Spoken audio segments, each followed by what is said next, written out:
ಪೂಜೆ ಎಲ್ಲ ಮುಗಿಸ್ಕೊಂಡು ಆಂಟಿ ಮನೆಗೆ ಬಂದ್ವಿ. ನಮ್ಮ ಆಂಟಿ ಒಬ್ಬಟ್ಟಿಗೆ ಹೂರ್ಣ ಎಲ್ಲ ರೆಡಿ ಮಾಡಿಟ್ಟಿದ್ದಾರೆ.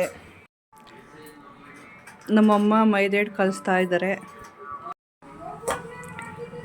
ಅಮ್ಮ ಮಾಡಿರುವ ಮಾವಿನಕಾಯಿ ಚಿತ್ರಾನ್ನ ರೆಡಿ. ಮಾವಿನಕಾಯಿ ಚಿತ್ರಾನ್ನ ಗೊಜ್ಜು. ರತಿ ಆಂಟಿ ತರಕಾರಿ ಎಲ್ಲ ಹೆಚ್ಚ್ತಾ ಇದ್ದೆ, ತರಕಾರಿ ಗೊಜ್ಜು ಮಾಡೋಕೆ ಮಧ್ಯಾಹ್ನ. ನಮ್ಮ ಆಂಟಿ ಪಾಯಸ ಮಾಡ್ತಾ ಇದ್ದಾರೆ, ಹಾಲು ಕಾಯಕ್ಕೆ ಇಟ್ಟಿದ್ದಾರೆ. ನಮ್ಮಮ್ಮ ತರಕಾರಿ ಗೊಜ್ಜು ಮಾಡ್ತಾ ಇದೆ. ನಮ್ಮ ಆಂಟಿ ಪಾಯಸ ರೆಡಿ ಮಾಡಿದ್ದಾರೆ.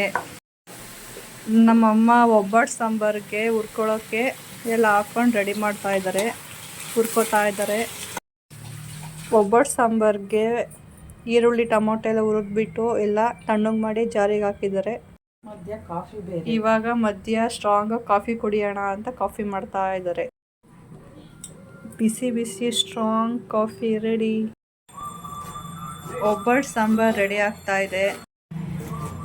ವಡೆ ಕೂಡ ರೆಡಿ ಮಾಡ್ತಾ ಇದ್ದಾರೆ.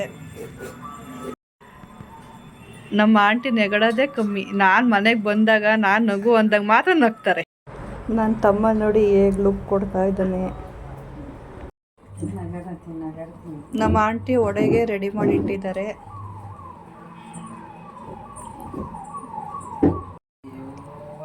ಎಣ್ಣೆ ಕಾಯಕ್ಕೆ ಇಟ್ಟಿದ್ದಾರೆ. ಇವಾಗ ಒಂದೊಂದನೇ ಎಣ್ಣೆ ಒಳಗೆ ಹಾಕ್ತಾ ಇದ್ದಾರೆ. ನಮ್ಮಮ್ಮ ಕೋಸಂಬರಿಗೆ ರೆಡಿ ಮಾಡ್ತಾ ಇದ್ದಾರೆ. ನಮ್ಮ ಆಂಟಿ ಒಬ್ಬಟ್ಟು ತೊಡ್ತಾ ಇದ್ದಾರೆ. ಈ ಕಡೆ ನಮ್ಮಮ್ಮ ಒಬ್ಬಟ್ಟು ಬೇಯಿಸ್ತಾ ಇದ್ದಾರೆ. ನಾನು ಬಿಸಿ ಬಿಸಿ ಒಬ್ಬಟ್ಟು ತಿಂತಾ ಇದ್ದೀನಿ. ಬಿಸಿ ಬಿಸಿ ಒಬ್ಬಟ್ಟಿನ ಸಾರು, ಅನ್ನ, ತರಕಾರಿ ಪಲ್ಯ, ವಡೆ, ಕೋಸಂಬರಿ ರೆಡಿ.